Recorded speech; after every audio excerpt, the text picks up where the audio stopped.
de forma absoluta a sua atividade normativa no campo penal. Antes do legislador criar uma lei, ele tem sempre que ter em mente o princípio da dignidade da pessoa humana.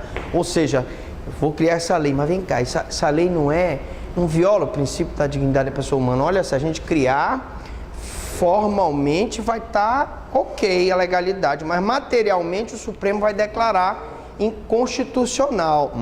Então não vou criar essa lei, entendeu? É uma forma de frear o arbítrio do legislador. Bom, princípio da proibição da analogia em Malam Partem. Diga Wood Allen. É uma emoção. Nós temos aqui na aula de penal um diretor famoso, vencedor de vários Oscars e Grammys. Diga Wood. Wood. Os artigos o artigo 1º e o 5º, eles são normas fundamentais. São direitos fundamentais e são cláusulas pétreas. Necessariamente todas as leis que o jurista fizer, elas vão confrontar essa. Eles não podem, exatamente, a lei não pode ser contrária à Constituição, porque senão haverá a ilegalidade material. Pode até formalmente ser ok, passar tudo bonitinho lá no Congresso, mas materialmente ela é inconstitucional. Alright, Udi. Proíbe então o princípio da analogia em Malam Partem na adequação típica por semelhança entre dois fatos para prejudicar o réu. Então olha o que diz o STJ, né? É inadmissível em direito penal a analogia em Malam Partem. Então, gente, eu não posso pegar um fato que é criminoso, e ele é criminoso, ele é parecido com outro que não é criminoso. Aí disse, bom, agora eu vou fazer a analogia em Malam Partem, esse fato aqui criminoso, e vou enquadrar para que esse fato também seja criminoso. Não existe isso, porque eu estaria criando um crime a partir de uma analogia que é proibido. Nós já vimos que só se cria crime e só se combina a pena através da lei. Muito bem. Malam Partem. Would, my friends, I will translate to you what it means. Malam Partem. Malam Partem é latim. Bom, significa em prejuízo da parte ou para o mal da parte.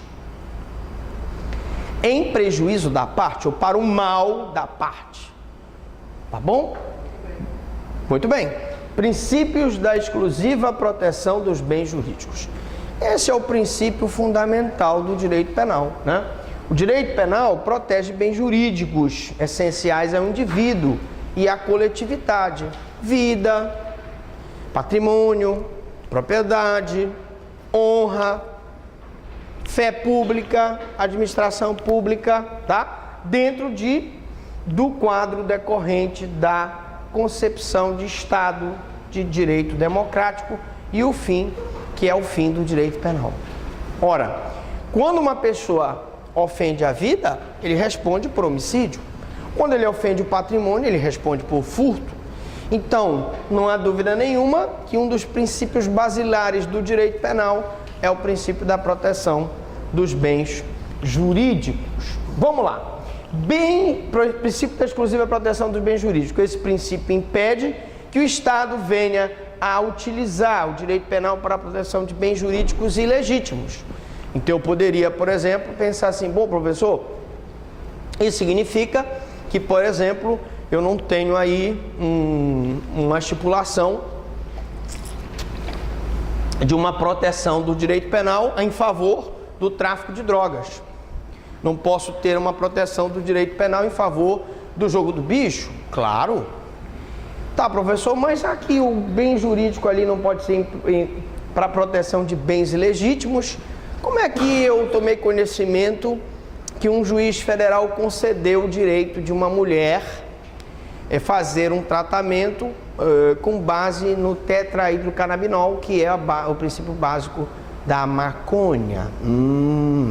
Mas preste atenção, aqui eu não posso confundir que o Estado protege o bem jurídico saúde pública, incolumidade pública, quando proíbe o tráfico de drogas e o consumo de drogas, não posso confundir com um princípio ativo que cientificamente pode ajudar no tratamento de uma pessoa que sofre uma doença incurável ou sofre dores. Então o juiz, como eu disse, ele tem que decidir com base na equidade, mesmo que às vezes a decisão seja aparentemente contrária ao direito. Se a mulher precisa de um tratamento à base de um princípio ativo da maconha, eu vou autorizar, e isso não tem nada a ver com legitimar bem que não possa ser legitimado porque é ilegítimo ou ilícito, tá? O direito penal deve proteger os bens jurídicos mais relevantes para o homem. E aí vocês veem, né? Proteção da vida, proteção da incolumidade pública, proteção da dignidade sexual, proteção do patrimônio, proteção da propriedade. Todos os bens jurídicos fundamentais estão protegidos pelo Estado. Princípio da intervenção mínima. Segundo a intervenção mínima, a lei penal só deverá intervir quando for absolutamente necessária para a sobrevivência da comunidade, como última ratio. Então, gente, é como se fosse um jogo de xadrez. No xadrez, você aprende que primeiro você usa o peão, vai lá na frente, você põe o cavalo, você põe o bispo, né? Algumas vezes você usa a torre e você deixa a rainha lá do lado do rei para ser movida em ocasiões especiais, não é isso? O direito penal é como se fosse a rainha do tabuleiro e o rei representa todos os nossos bens jurídicos protegidos pelo Estado. Primeiro eu mando o peão, primeiro eu mando o cavalo, depois eu mando o bispo, ou seja, primeiro a gente manda o direito civil, primeiro a gente manda o direito eleitoral, depois a gente manda o direito administrativo, depois a gente manda, enfim, esses direitos para tentar que esses direitos resolvam um problema. Se esses direitos resolverem, eu não uso o direito penal, porque o direito penal deve ser utilizado como última ratio, como última opção, de preferência só deverá fazê-lo na medida em que for capaz de ter eficácia. Esse princípio visa evitar definição desnecessária de crimes e imposição de penas injustas. Então, duas observações aqui. Primeiro, em relação à última ratio, tá? Eu só vou utilizar o direito penal se eu não tiver como resolver o problema. Raciocinando, no nosso adultério, quando se percebeu que o problema da traição entre homem e mulher poderia ser resolvido com uma reparação cível, imagine uma mulher que está prestes a casar com o cidadão e no dia do casamento, na hora do casamento, ela descobre que o cidadão tem um caso amoroso com a sua melhor amiga. Aí desfaz o casamento na hora. Existem decisões jurisprudenciais que asseguram a essa mulher uma reparação do dano, tá? Então eu posso resolver o problema do adultério usando o direito civil. Então, se eu posso resolver no direito civil, tira o direito penal, revoga o crime de adultério, tá? A questão da sedução. Hoje existe o entendimento de que seduzir mulher virgem, aproveitando-se de inexperiência, já é muito difícil você dizer que uma mulher é inexperiente no sentido de não ter condições de consentir com a prática do ato sexual. Mas, evidentemente, que eu não estou falando de menores de 14 anos. Você pegar uma menina de 11, 12 anos, evidentemente que ela é inexperiente para a prática do ato sexual. Então, se verificou pela evolução histórica, não havia necessidade de se colocar o direito penal para resolver esse problema. Uma outra observação que eu quero fazer em relação a vocês é essa questão aqui, evitar definições desnecessárias de crimes. Eu tenho aí uma enxurrada legislativa. Se preocupam em se criar mais crimes, em se aumentar as penas, mas não se preocupam com o mais importante, que é a prevenção primária. É o estado de bem-estar social, é você dar às pessoas uma boa educação, uma boa saúde, um bom emprego, condições de se qualificar, viver bem, para que não haja conflito social. Mas não, se acha que se resolve o problema da segurança pública com esse tipo de conduta. E o princípio da intervenção mínima tenta frear essa situação. Ainda falando do tabuleiro de xadrez, direito penal como a rainha, né? E o rei como os nossos bens jurídicos, numa linguagem metafórica. O direito penal, ele respeita esse princípio aqui da subsidiariedade. O direito penal só intervém em abstrato, tipificando comportamentos quando ineficazes os demais ramos do direito. Então, eu mandei o direito civil, eu mandei o direito administrativo, eu mandei o direito eleitoral, eu mandei o direito trabalhista e não resolveu. Aí eu vou usar o direito penal, tá? Então, eu usei o meu peão, eu usei o meu bispo, eu usei o meu cavalo, eu usei a minha torre, não resolveu? Eu vou, então, lançar mão da minha rainha. Então, o direito penal, na pedra do tabuleiro, ele é subsidiário, é a última ratio, ou derradeira trincheira no combate ao crime, tá? Bom, e aí nós temos o princípio da fragmentariedade. O que é fragmentariedade? Vem de fragmentos, né? Fragmentos. Direito penal só intervém no caso concreto quando houver relevante e intolerável lesão ou perigo de lesão ao bem jurídico tutelado. Então preste atenção. O direito penal não age quando há fragmentos, quando ele tem que proteger fragmentos de lesão. Daí que vem o princípio da fragmentariedade. Não existe proteção de fragmento de lesão.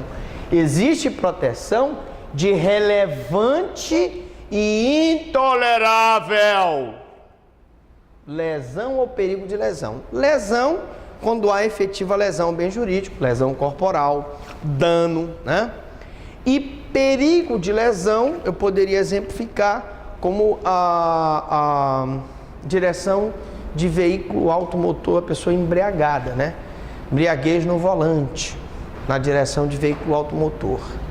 Professor, mas ele não precisa, na direção de veículo automotor, matar ninguém, lesionar ninguém.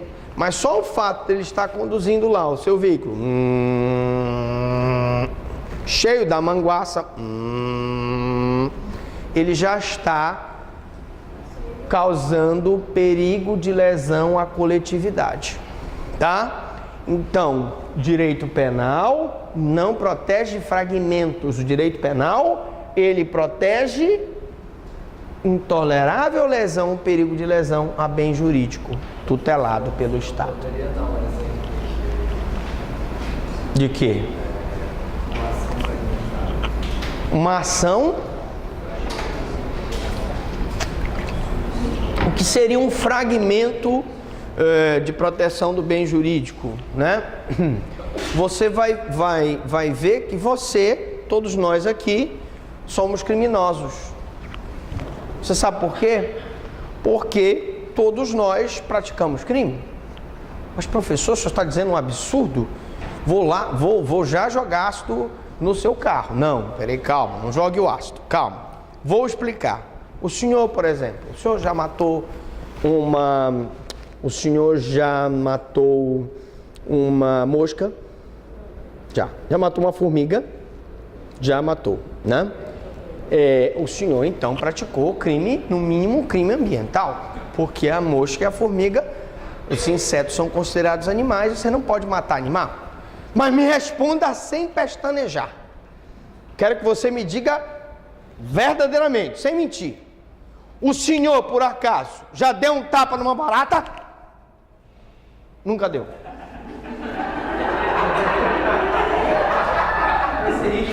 Não deu. Mas se tivesse dado um tapa na barata, também seria crime ambiental, né? Seria um crime ambiental. Não é isso? Então preste atenção. Quando eu falo em fragmentos, Você matar uma formiga, você matar uma borboleta, você matar uma mosca, um fragmento de uma proteção de bem jurídico. Não vale a pena o direito penal atuar. Mas aí eu vou entrando logo no princípio da insignificância, né? Que postula que devem ser tidas como atípicas as ações e omissões que afetam muito infimamente a um bem jurídico. A morte da formiga, a morte da mosca e o tapa na barata também são exemplos de princípio da insignificância. A conduta é atípica, tá? Eu não tenho por que punir a pessoa, porque existe uma ação ou omissão que afeta muito infimamente, de forma muito pequena, o bem jurídico tutelado pelo Estado. São os crimes de bagatela, né, professor? Exatamente. O princípio da insignificância são aqueles crimes de bagatela. É você roubar no supermercado um sabonete, a pessoa que rouba um shampoo, não é isso? Lá no plantão do Ministério Público, uma senhora roubou 2 sapatos. Um era 33, o outro era 44.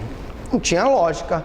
Aí o cara falou, bom, professor, naturalmente ela tinha união homoafetiva, um era para ela e um era para a companheira dela, ou de 44. Bom, deixemos para lá. De qualquer forma, se for uma coisa muito pequena, a conduta deve ser considerada atípica. Atípica, tá? Bom, mas a questão que pode cair na prova é: quando uma lesão é insignificante, quando um crime é de bagatela, o Supremo Tribunal Federal e o STJ diz o seguinte: o princípio da insignificância tem como requisitos, número 1, mínima ofensa da conduta do agente. Você matou uma formiga, se você matou uma mosca, você está praticando uma conduta de mínima ofensa. Agora, não venha me dizer que matar um cachorro é mínima ofensa. Não venha me dizer que matar um gato é mínima ofensa. Matar um macaco é mínima ofensa. Matar um cavalo é mínima ofensa. Não é, tá? Segundo, nenhuma periculosidade social da ação. Nenhuma periculosidade social da ação significa que aquela tua conduta de matar aquelas formigas, aquelas moscas, o carapanã, o maruim. O senhor já matou maruim? Muito bem. Um maruinzinho não tem nenhuma periculosidade social da ação. Agora, se você começa a matar os sapos de uma lagoa que impedem que aquelas pragas invadam aquela plantação, aí aquela conduta já passa a ter relevância social, periculosidade social. Se você vai na Libéria, pega um vírus do ebola, traz para um shopping e espalha aquele vírus, mesmo sendo um vírusinho microscópico, existe uma periculosidade social da ação. Cuidado com isso. Mas não é só, vamos continuar, para a gente terminar. 3. Reduzido o grau de reprovabilidade do comportamento. Você matar uma mosca, você matar um gafanhoto, um louva-a-Deus, um rato, existe um reduzido grau de reprovabilidade. Mas você matar um cachorro, você matar um papagaio, aí o grau de reprovabilidade existe, né? E finalmente, inexpressiva lesão jurídica, né? Com uma lesão jurídica inexpressiva, você está matando aí uma borboleta, né? Uma lacraia, né? Um jacuraru. Não, jacuraru não, pode ser grande. Você sabe o que é jacuraru? Não, é um camaleão, né? O senhor conhece, né, do jacuraru. Pô, bem, então, prestem muita atenção que para que haja lesão insignificante, segundo o Supremo STJ, tem que estar previsto esses requisitos, tá bom? Meus amigos, na próxima aula vamos falar de princípios, parte 2. Perguntou. Alguma dúvida? Alguma pergunta? Eu tenho uma pergunta. Ei, professor. Pois não. Esse final de semana, retrasado,